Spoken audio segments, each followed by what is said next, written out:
მოდი მოусმინოთ ყობახეთის გამოსვლას და შემდეგ გავარჩიოთ. საზოგადოება ხშირად გამოხატავს უხელს იმის გამო, რომ ქართულ სუპერმარკეტებში სასურსათო პროდუქციის ფასები ევროპულ ფასებს მნიშვნელოვნად აღემატება. საკითხის შესაფასებლად შევარჩიეთ რამდენიმე ძირითადი სასურსათო პროდუქტი, შევადარეთ საქართველოსა და ევროპის კონკრეტულ ქვეყნებში ამ პროდუქტების ფასები და გავაანალიზეთ ფასდამატის სტრუქტურა, მათ შორის ქსელური მარკეტების სავაჭრო პრაქტიკა. ქართულ და ევროპულ ფასებს შორის სხვაობა მართლაც საკმაოდ დიდია. საქართველოსა და საფრანგეთში ერთი და იგივე საერთაშორისო ბრენდის ქსელურ მარკეტებს შორის ფასები რომ შევადარეთ, საქართველოში კონკრეტული მარკის წესმძრის ზეთი 34%-ით, მაკარონი 97%-ით, ბრინჯი 180%-ით, კარაქი 30%-ით, ყველი 42%-ით, ხოლო შოკოლადი 47%-ით ძვირია. ფასებს შორის სხვაობას განაპირობებს სადისტრიბუციო კომპანიებისა და მარკეტების მაღალი ფასდამატი, რომელიც საქართველოს საზღვრიდან დახლამდე საშუალოდ 86% შეადგენს. კვლევა აჩვენებს, რომ საქართველოში ქსელური მარკეტების ფინანსური მოგება ევროპულზე ბევრად მაღალია. კერძოდ, საქართველოში კონკრეტული საცალო ქსელების წმინდა მოგების მარჟა 7, 8 და 14%-იც გია, როდესაც ევროპაში მათი წმინდა მოგების მარჟა საშუალოდ 2%-ია. აქ ისიც გასათვალისწინებელია, რომ ევროპაში მარკეტების ოპერირების ხარჯები, ფართის იჯარა, შრომის ანაზღაურება, კომუნალური ხარჯები და სხვა ბევრად უფრო მაღალია. ასევე ძალიან მაღალია დისტრიბუტორი კომპანიების წმინდა მოგების მარჟაც, რომელიც საქართველოში, როგორც წესი, 6-დან 13.5%-მდე მერხევს. პროდუქცია ფასდამატი და მიმწოდებლისთვის დაგესრებული ფინანსური ტვირთი იმდენად დიდია, რომ ქართული მწარმოებლებისთვის ხშირად უფრო მომგებიანია საკუთარი პროდუქცია არა ქართულ მარკეტებში გაყიდონ, არამედ საზღვარგარეთ ექსპორტზე გაიტანონ. ამიტომ არის, რომ ხშირად ქართულ მარკეტებში მრავლად ნახავთ ისეთ უცხოურ პროდუქტს, რომელიც ქართულ კომპანიებს საზღვარგარეთ გააქვთ. ეს სერიოზული პრობლემაა, რადგან სახელმწიფოს ინტერესი პირიქით ქართული წარმოების სახალისება და იმპორტის მაქსიმალურად შემცირება. მოგების მაღალი მარჟის პირობებში კომპანიები მარკეტების ქსელს სწრაფად აფართოებენ. ბოლო 5 წლის განმავლობაში ქსელური მარკეტების რაოდენობა ქვეყანაში ორჯერ გაიზარდა. შედეგად დღეს საქართველოში 100,000 კაცზე 113 მარკეტი მოდის, როდესაც გერმანიაში ეს მაჩვენებელი 45, ხოლო ავსტრიაში 62-ია. ლოგიკურია, რომ ქსელის გაფართოებასთან დაკავშირებული ხარჯები პროდუქტის ფასებზე პირდაპირ აისახება. წინასწარი ანალიზის საფუძველზე შეიძლება გამოიკვეთოს რამდენიმე ძირითადი ფაქტორი, რომელიც მაღალ ფასდამატს და შესაბამისად მაღალ ფასებს განაპირობებს.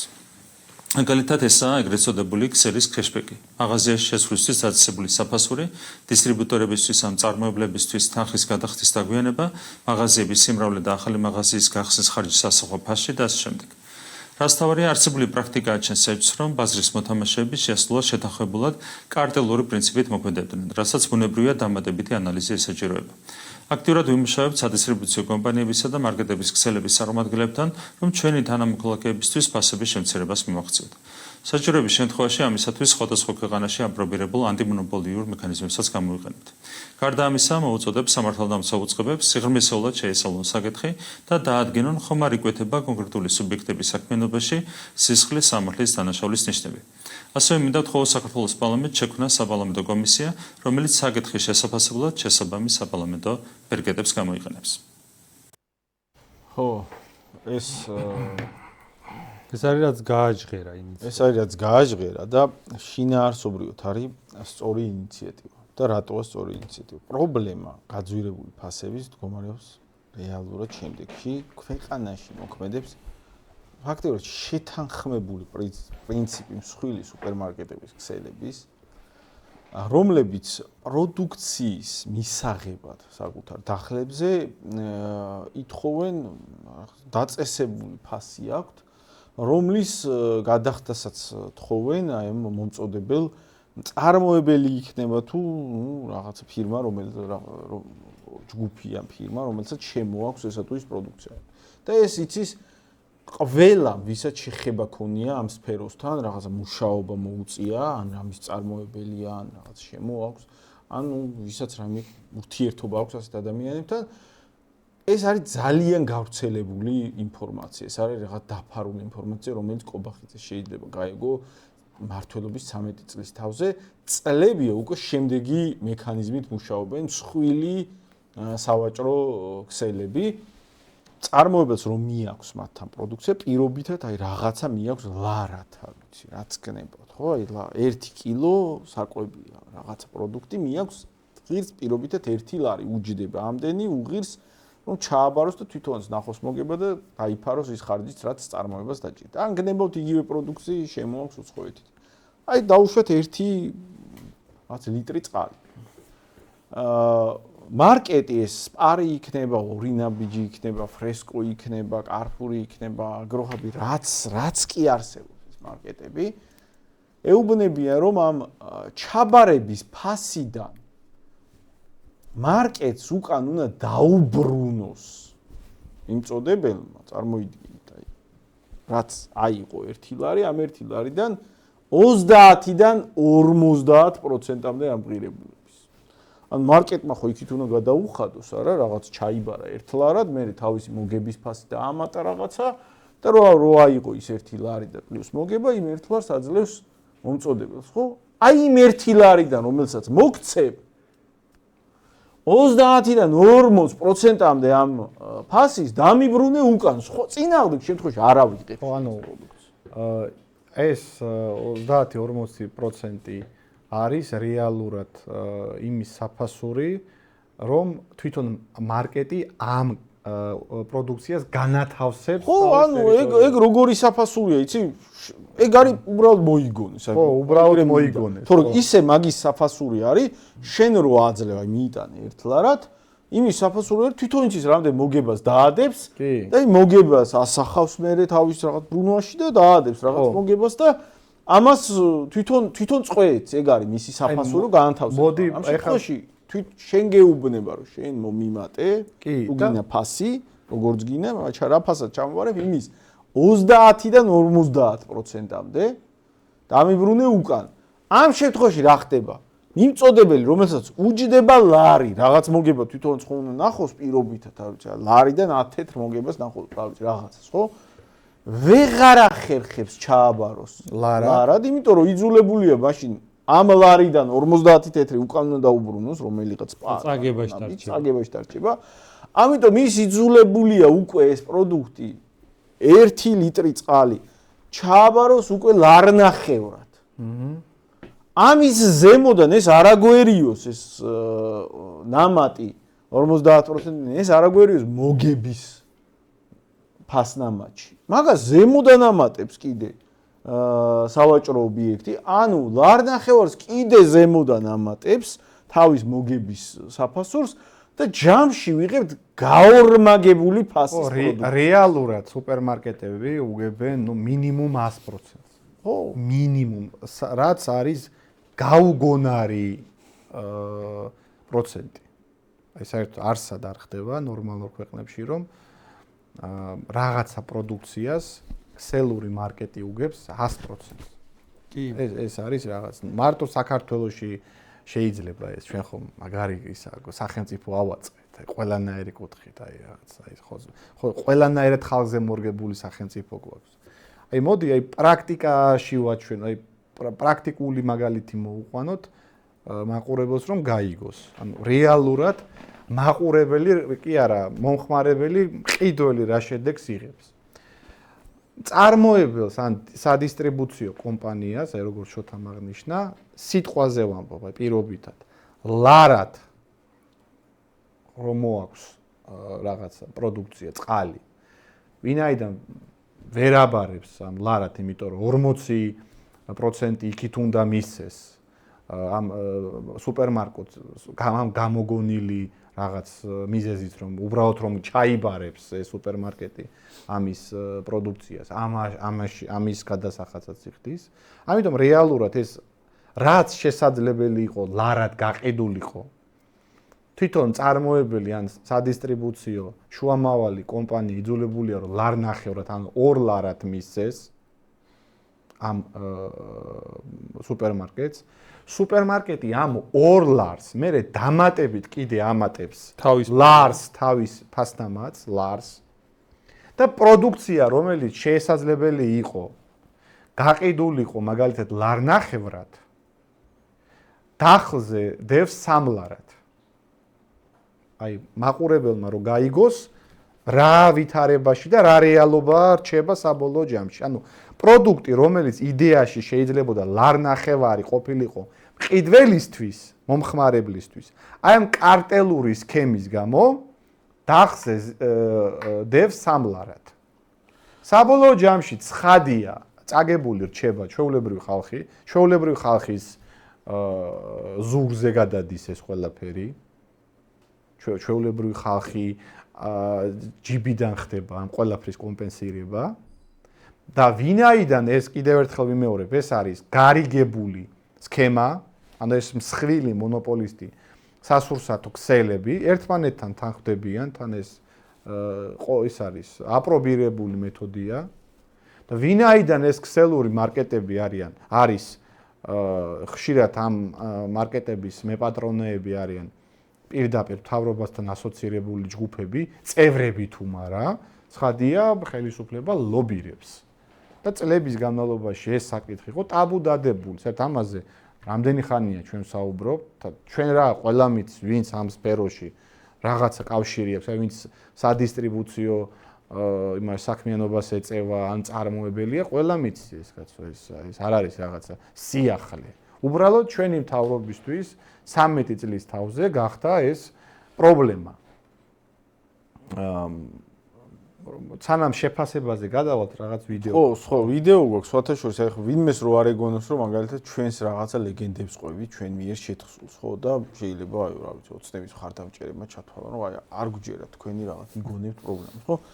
ამას უკვე თვითონ ხელისუფლება აღიარებს, აგერ იმედზე გავიდა ამის შესახებ გადაცემა და იქიდან გვაქვს პატარა მონაკვეთი ამოჭრილი, სადაც ზუსტად ამ სქემაზე ლაპარაკობს. სხვათა შორის მსხვილი სადისტრიბუციო კომპანიებიც ამ სქემაში ჩართულები არიან. ანუ აქ წნეხი აწვება შემომტანს, ვიღაცას შემოაკ დაუშვით რაღაც პროდუქტი, ან აქ წარმოებელს. იმ შემომტანმა თუ წარმოებელმა ეს თავისი პროდუქცია თვითონ ხო არ მიიტანს, არა ჩანთით.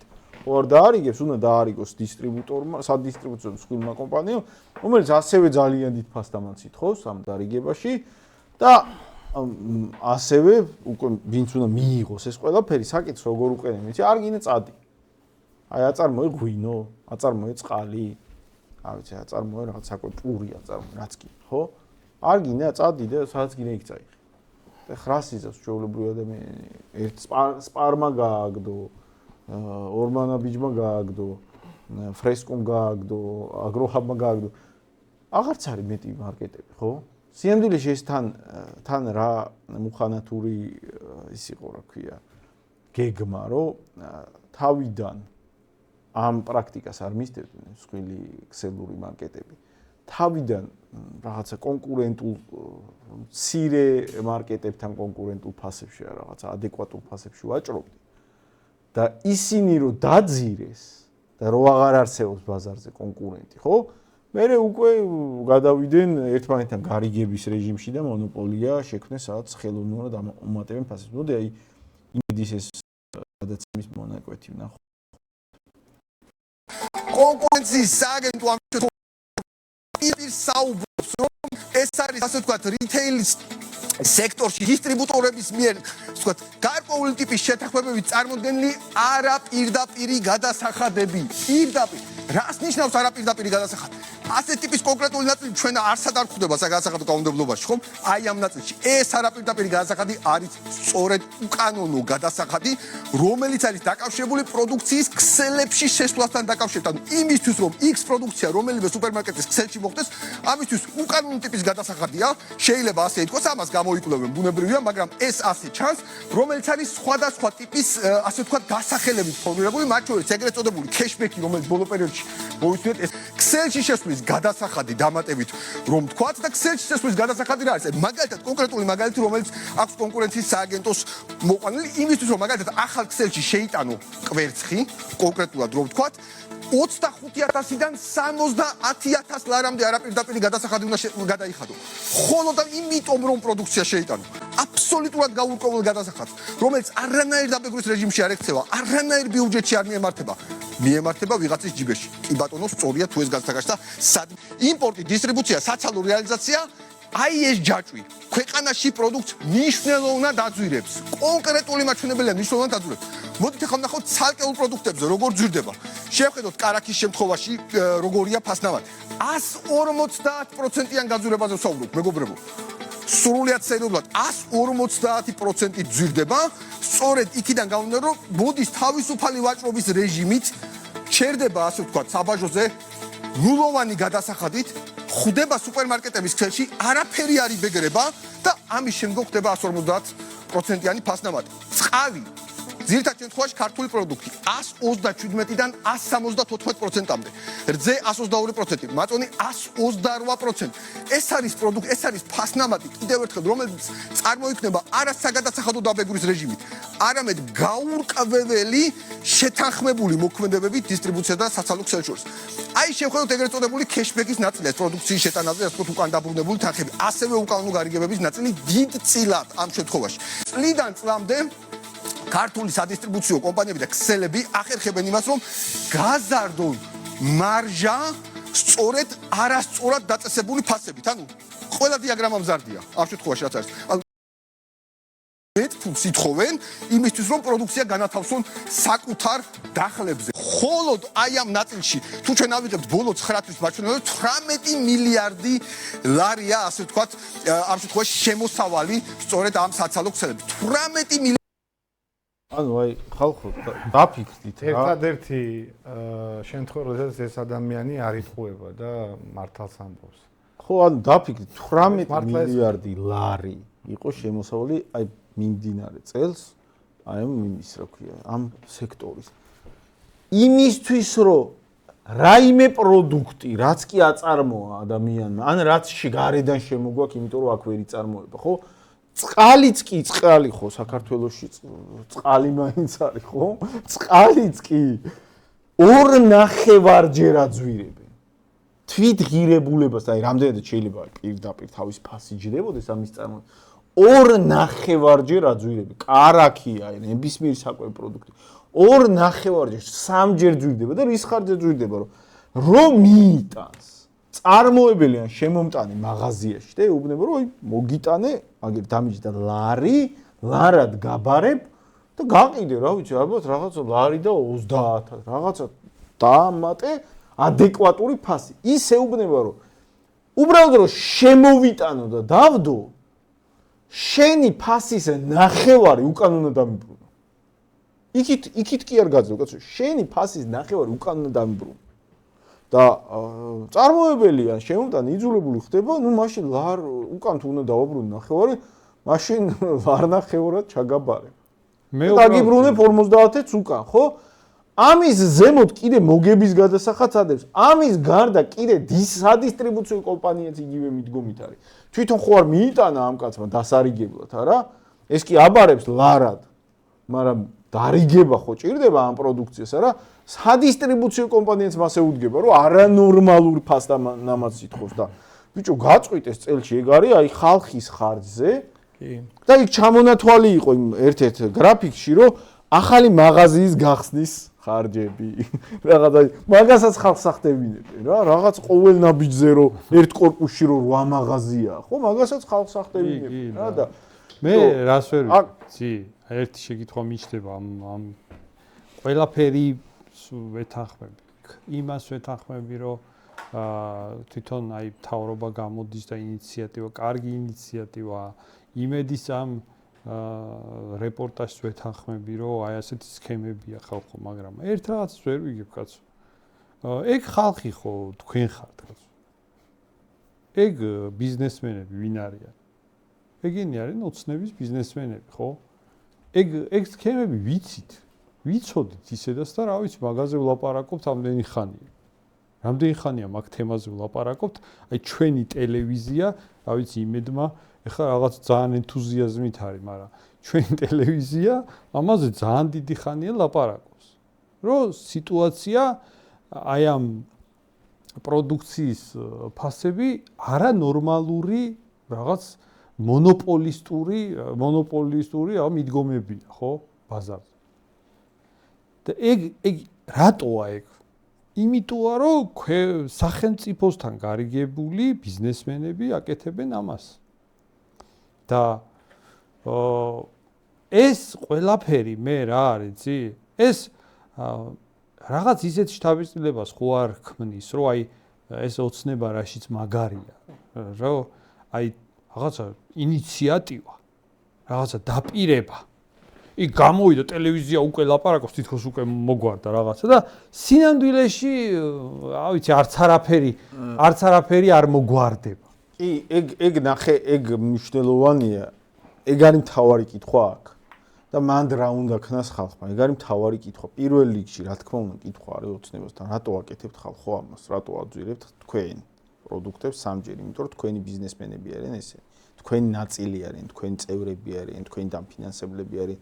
თქვენი ჩარევის გარეშე ამის თქვენი დეპუტატების ოჯახის წევრები არიან პირდაპირ. როგორც call center-ების გაკეთება შეუძლებელი იქნებოდა თქვენი პირდაპირი მონაწილეობით დავალების გარეშე, ისე ამის გაკეთება შეთანხმება აქვს პირდაპირო ფასი უნდა გაასამაგონ და საჭმელს.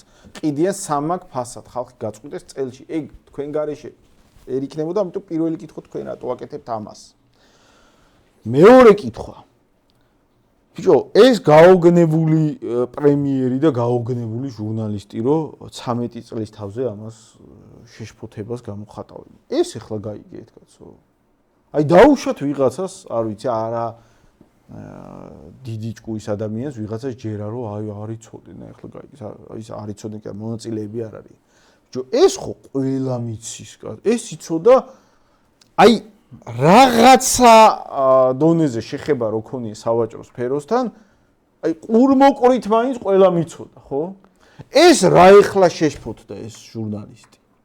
ახანდეს თუ რამის მოგვარება გინდოდათ. რა უნდა გაკეთდეს ეხლა? აი რა არის მნიშვნელოვანი? რა უნდა გაკეთდეს? მაყურებელმა, ხალხმა რა უნდა გააკეთოს? ხალხო ერთი რაღაცა იცოდეთ. ეს არის პრობლემა, რომელიც მოგვარებადია ორ კვირაში. აი როგორ არის მოგვარებადი, იცი? აი ჩვეულებრივად დედას გიტირებთ, აი ეგრე უნდა დაუყენონ. არა, კაც ჩვეულებრივად. ხო, აი დედას გიტირებთ თუ კანონის ფარგლებში არ იმოქმედეთ. აი ჩვეულებრივად მაგ მეები სუპერმარკეტების მფლობელებს დედას გიტირებთ კანონის ფარგლებში თუ არ იმოქმედეთ. აი სუსის უფროს ხო დაიჭირეს, არა? სუსის უფროსზე მარტივი დასაჭერია ძარცვავს ხალხს 17 მილიარდი ბრუნვა აქვს, ხო? ის ბრუნვა კი შემოსავლა. ბიჭო, დედას გიტირებთ თუ კანონის ფარგლებში არ იმოქმედებთ და ორ კვირაში პროდუქტების ფასები განახევრდება ქვეყანაში. ეხლა რა უნდა გააკეთოს მაყურებელმა? ეს უნდა იცოდეს. ორ კვირაში თუ არ განახევრებულა პროდუქტების ფასები, აი კაი შევიდეთ ამათ მდგომარეობაში და ერთ თვეში პროდუქტების ფასები თუ არ განახევრეს, ესე იგი სინამდვილეში ეხლა საქმე გვაქვს როგორ სამარცხვინო რაღაცა უნამუსო ბოლთან, იცით? 2022 წელს იგივეს ამბობდა ღარიბაშვილი ხალხო მედიკამენტების ფასებზე და სხვათა შორის პროდუქტების ფასებზე. 2022 წელს 3 წელი გავიდა. თუ არ გაანახევრეს კი არა. აი მოდი არ გაანახევრე. მოდი რა. ო არა. აი პირდაპირ აი ეხა ვიღაცას თუ ვიღაც დაელოდოს კაცო. დაელოდოს და გაირგვა, მაგრამ პირდაპირ ხალხო მზად იყავით რომ ფასები გაიზრდება. აი ხა ხო არის ინიციატივა რომ ეხლა იქ იმედი რაღაცას ის კაცი ჩვეული ემოციებით იქ კობახიძემ აღმოაჩინა რაღაცა, ვაიმე ეს რა ყოფილა, კაცო ჩვენს ქვეყანაში საფრანგეთზე უფრო საფრანგეთში ხალხო რო იცოდეთ, საფრანგეთში გადასახადები უფრო მაღალი. საფრანგეთში ამათ ხო ესენი ხო თავისი ბიზნესმენები არიან, ის ბიზნესმენები. იმ ბიზნესმენებს გადასახადები დაუწიეს, დაბალი აქვთ. იმიტომ რომ თავისია. ის ბიზნესმენი ხო თავისიანია, იმას დაბალი აქვს გადასახადი და ის კორუფციაში როა ჩართული. ეგ არავინ არის, მაგრამ ეგ წარმოუდგენელი რაღაცა საფრანგეთში ახერხებს ის, რომ უფრო იაფი იყოს რაღაც პროდუქცია. თანამშრომლებს გაცილებით მეტი ხელფასი აქვს. ყველაფერი სინამდვილეში უფრო მეტს იხდის, მაგრამ მაინც ახერხებს. საქართველოში ეგ ვერ მოხერხებს.